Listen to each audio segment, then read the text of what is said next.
Pra comprendre ça.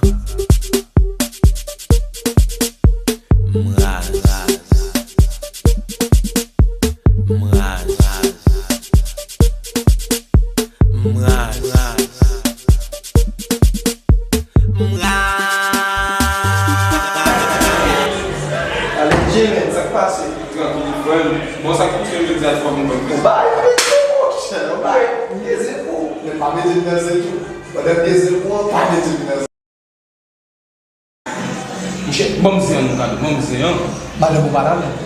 Madame, madame, je t'ai pas dit, madame, monsieur, monsieur. Ah, c'est une bao. Je me poser, mais pas mettre dans ce. Pourquoi non, c'est mon cher? Ah, la gueule là, bon, oui. Do chaka wa, por que você vai jambo pouco mesmo?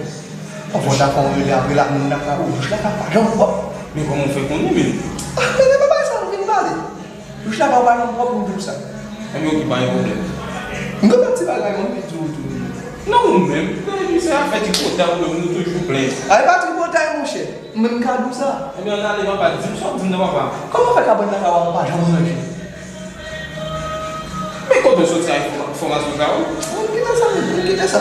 Assim, o faixa, eu vou bater no meu. non, mon cher, pas capable de fâcher pour ça, mon cher, même dans les bonnes côtés aujourd'hui, nous sommes qui la paye en fait.